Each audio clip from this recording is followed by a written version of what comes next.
Hey YouTube, well, it's the end of the day, Friday, I think it's the 21st, and I was working on this shelter for the head of the saw.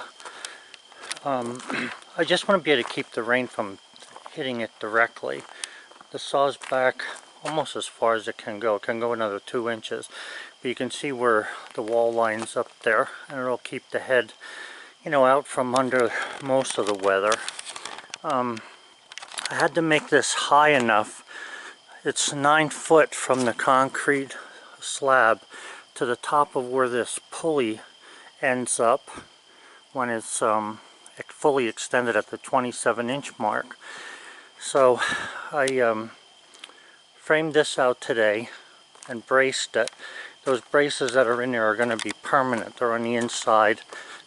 This is all made out of white and red oak.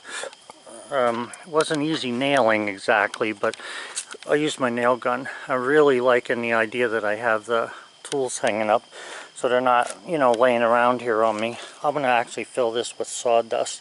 For some reason, and I'm not sure why, I never really thought about it, the sawdust really packs hard so it can hold my weight of walking.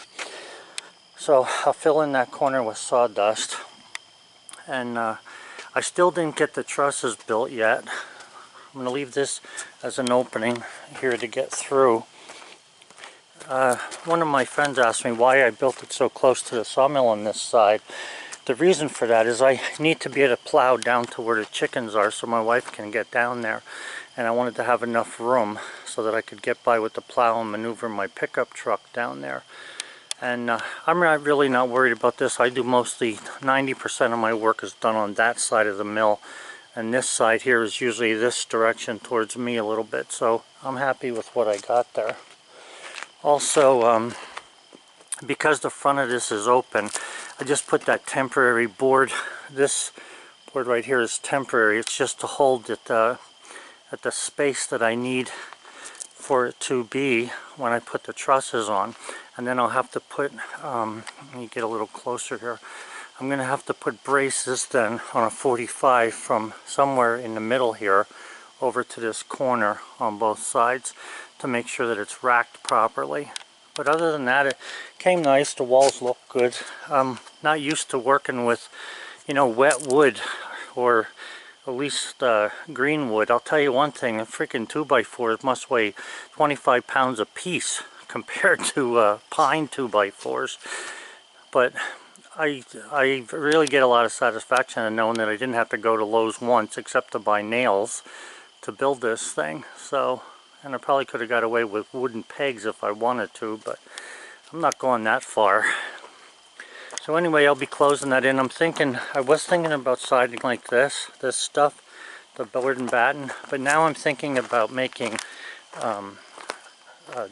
Dutch lap siding, or not Dutch lap, but just lap siding. So that would run this direction. Start at the bottom there and work it up.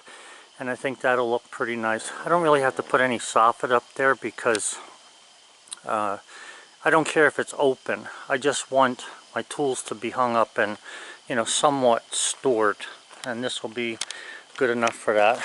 I'm also thinking about putting some wood preservative on this maple down here, just to see if I can extend its life a little bit. Although it'll last until I'm dead, gone, I believe. Even though those, you see how, I think you can see how nice and straight those 2x4s are there, even though they're red oak and wet. Came out pretty good. So, this is the back side. Yeah, the trusses are going to go, up and back down. Not quite that high. I'm only going to have a 412 pitch on there. I'm going to probably get some red or some white oak and start framing out, or start cutting shingles soon with that shingle cutter that I made. But I have to get my work caught up. Man, oh man, I'm telling you, with my grandson gone, I'm lagging behind here with keeping track of my regular little chores. But I'll get there. Let's see what the kiln's saying here. I know you guys can't really see the thermometer in there, but it's, let's see, it's about 90, 98, and it's 60 or 70 out here, so it's still pretty warm in there. You can see it's starting to get a little bit of fog on the inside there from the moisture. I can't really read the moisture meter or the relative humidity meter in there at the moment either. So I thought you guys would like to see how far I got with this thing.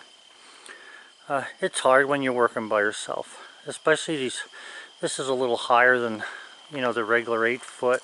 I couldn't even frame the wall out in one section and stood it up. I did this one on the ground.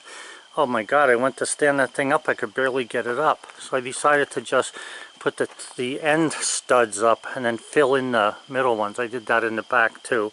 In other words, I put the top plate on top of the 2x4s in the corner, and then I just marked them on 2-foot centers and went from there. So I gotta cover this thing up yet. I gotta take Bird Boy, my dog, out for a walk, and then that's gonna be the end of my day today. You can see the sun setting in the west over there. Okay guys, well, have a good one, and thanks for watching my videos. Enjoy making them. Bye.